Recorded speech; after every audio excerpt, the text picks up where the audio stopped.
The pandemic has sparked a wholesale shift in the way people work. It's not just people staying away from the office, although there's plenty of that. It's also that companies have fundamentally altered the way they operate. But what does that mean for your job? There's all kinds of uncertainty at the moment, and while certain sectors and regions are struggling, others are full of activity, which means now could be a good moment to reassess where you want to go in your career. People are seeing different pockets of opportunity that wouldn't have been existing right now if we'd not had this year of the pandemic. So, if you are more inclined to take a few more risks, perhaps now really is the right time. The world is changing fast, and every day, project professionals are turning ideas into reality, delivering value to their organizations and society as a whole. On Projectified, we'll help you stay on top of the trends and see what's ahead for the project economy and your career.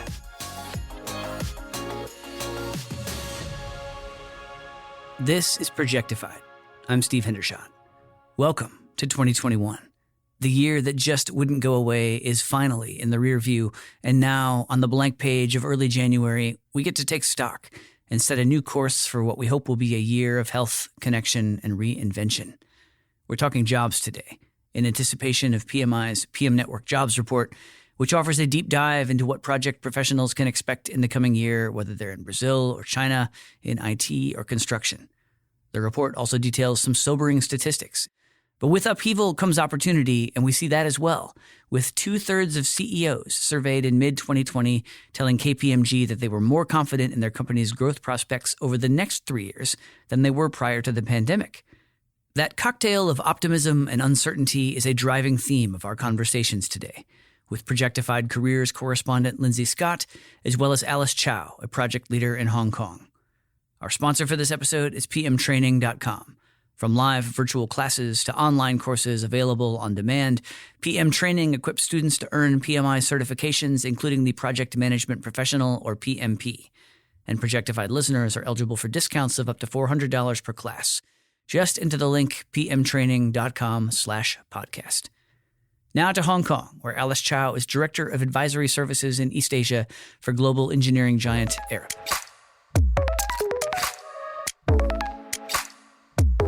Alice, what do you think about this executive optimism, the idea that many CEOs became more bullish about their futures in the middle of the pandemic than they had been at the outset? Does that align with what you're seeing in your company, in your region? I think that is true for us as well. In the beginning of the pandemic, everybody believed that was a really big downturn. And that's why we had a lot of measures to reduce the damage. But as it goes along, I believe that everybody is thinking that we must help each other, help ourselves. So eventually, our results comes out quite positive. And this gives us more hope in this coming year. We all believe that next year is not easy. I wouldn't say it's better, but hopefully it will be maintaining until after the first half. Then we're hoping that the future will be better. I think that's coincides with a lot of companies thinking too. So people are feeling like if we can get through that, we can get through anything. At your company, how has working through this experience changed how you think about the future of work? In the past, our company already seen that the world is changing, and so we have already gone through digital transformation. We were in the process anyway. It makes us not too difficult to adapt the pandemic environment, so we can work from home. And as you see, this pandemic makes us stay at home more often. But equally, because of the technology, that brings us closer again. And we make use of these facilities. And even the clients, they are now more adapting to meeting online. That's why our projects have not been stopped. And most of them, I would say, still continue. So everything is still going ahead. And you see that the government is trying very hard to help the economy. So they were not stopping the projects. That's including the other East Asia countries too. As we look at 2021, there's going to be a lot of change, both in terms of projects undertaken and the world of work itself. What's a skill that project leaders should focus on as they steer projects in the coming year? As a project manager, the first thing we need to do is to listen. You listen to your clients' pain points. not to just jump in and give your advice. Often the clients know their operation problems, but they will not be able to tell you straight away what are the problems. They start moaning and then they complaining, but then you need to help them to listen and then rearranging the problems. Then you have to tell the story back to them. Is that what they want or what they mean? Make sure that the clients, when they listen to you, they have the same kind of feeling that you are with them. You truly understand their problems. Then they will trust you. And then they will gradually tell you more about the real problem. Often their original problem was not the main issue. And you may find that they may need some other help instead of just focusing on that problem. I mean, that's wonderful advice. How do you learn to be a good, active listener? I make a lot of mistakes before. I think we need to be tolerable. Everybody makes mistakes. And even if your staff or your colleagues make mistakes, don't jump in and take away their opportunities. You have to be kind. Nowadays, I believe that a lot of people, they are very impatient. As a leader, you need to be the magnet. You need to attract more positive things. That means you have to calm everybody down and make sure that they have time to think and share so that you can organize it better. What career outlook are you seeing over the next year for project leaders in your region? Asia has a lot of opportunities. They are still very positive about their future. If you look at China, I just had clients tell me that they want to buy some properties in Beijing. I must say that everybody is still positive. You need to have a step change. Don't always look back and think that I must stay in one particular country. That is very difficult. But sometimes if you just let go and just follow the flow, you will find a lot of opportunities. Just don't give yourself a lot of boundaries. You know those opportunities are out there. The challenge is locating them and positioning yourself to take advantage and knowing how much risk to take on in the bargain. For advice on that front, we turn to Lindsay Scott, career columnist for PM Network and co-founder of Arras People, a UK recruiting firm focused on project talent. Based on her wealth of connections and conversations related to the sorts of people getting hired onto project teams right now, she's got unique insight into the outlook for the coming year.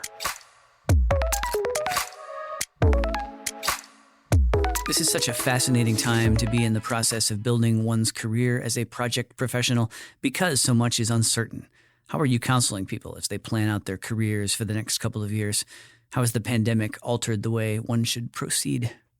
Good project management people want to feel safer right now, and that means that they're probably going to stick with the organization that they're working for. So what you're finding is that people that might be in roles that they're not particularly happy about right now, or the businesses that they're working within, perhaps not where they're seeing the longer term future, there is that feeling of, I'm going to stay put for a little bit more. And I think we can understand why people would do that. But I also think, and I don't know about you, but there's been a lot of conversations with friends and family and colleagues about what people's personal appetite is for risk. Because I think that comes into this quite a bit when we think about career plans and whether we choose to put things on hold for now, or are we maybe perhaps a little bit more entrepreneurial because we know that there are lots of opportunities that arise from adversity, which is exactly what we're in right now.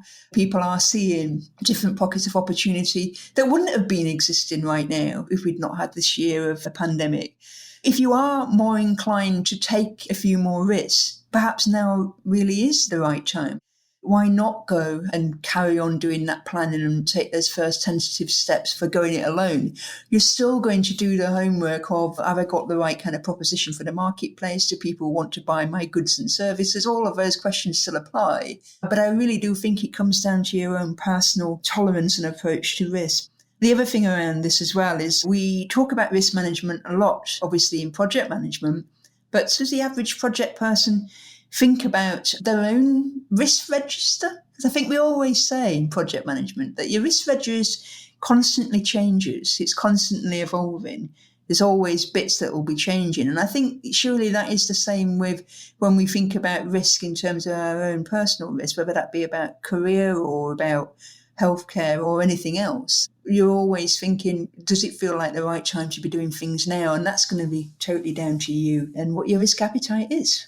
That's an interesting idea, because you know that there are some winning projects and winning companies to be born out of battered sectors, just because that's where we traditionally see innovation. So if you get that offer to go build something cool in retail or some other battered sector, obviously you see the upside, but how would you mitigate the risk of a dangerous step into a troubled sector? Yeah, no, exactly. And I think that's down to good project management, isn't it, at the end of the day?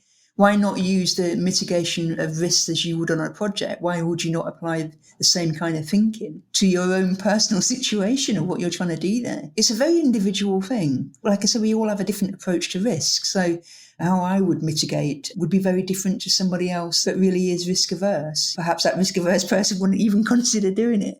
But it's about the upsides, isn't it, versus the downside. Me personally, I like a little bit of risk, so I would be looking at different organisations that you probably wouldn't have even been thinking about before now, because they're not, like you say, naturally predisposed to being quite innovative. In the UK, we've always had this thing where to work in government seemed to be a bit, I would say, not very exciting. The projects are all very big and lengthy and don't really scream creativity or innovation.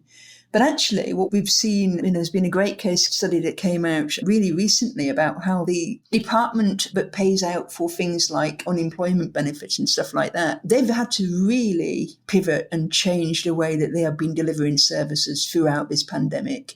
And their story is fascinating about how they've had to really use digital being one of the approaches, but how they've really had to embrace and move quickly, in that kind of agile spirit, to ultimately get money to the people when they needed it in desperate times.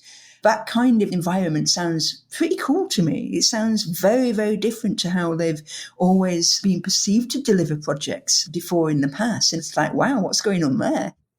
It seems like the year that we've lived through, it's just going to change the way that organizations operate and the way that people work going forward. And I wonder what you anticipate those changes will be. How will the work of the future post-COVID look different than it did pre?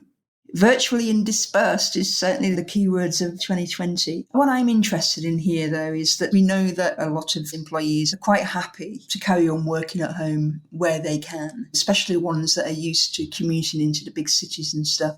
I think we've all seen the reports about how much happier generally people are on the whole about that. But my concerns around that is obviously from an organisation point of view, if that is going to be the case where a lot of workers will be at home and working virtually, is that the organisations will have access to a bigger pool of resources because they don't need to be picking people that work in the vicinity or within commutable distance. Because I think what we've found over these last 9-10 months is we've been quick to be able to keep on collaborating online with each other. And there's that expectation that if the physical workspace does come back, I will expect to be able to split my time between those now. Why should I be at my desk 5 days a week? Which means that I think what's also happened is that people have got into their heads that you don't need to be in the office, you don't need to be seen to be working. This is an output-based business. We need to be able to see the outputs. So that's been a change. But what is fascinating is we're all talking about, yes, it's been wonderful to work at home and yes, projects are carrying on. However, we haven't been doing this long enough to actually see any kind of stories or outcomes really, if performance has been affected and actually how many projects did get over the line versus the projects that had to be canned because they didn't work out.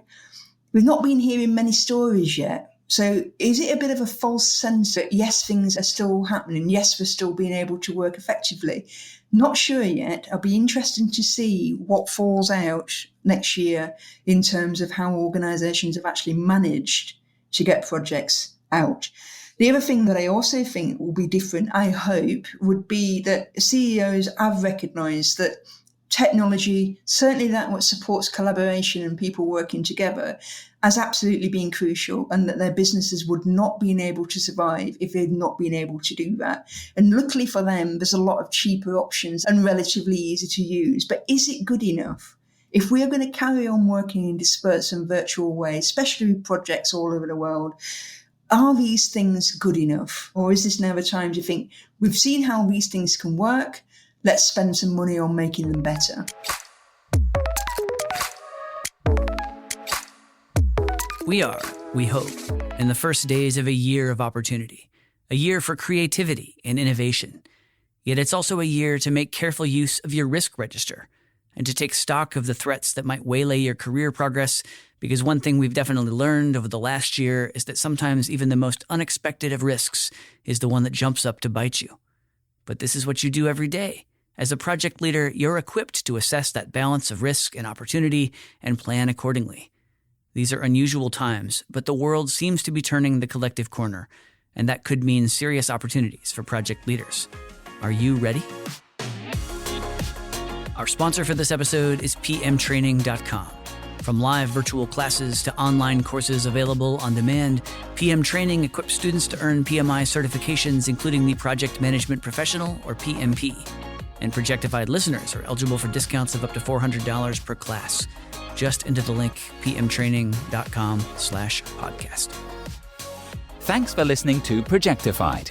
If you like what you heard, please subscribe to the show and leave a rating or review. We'd love your feedback.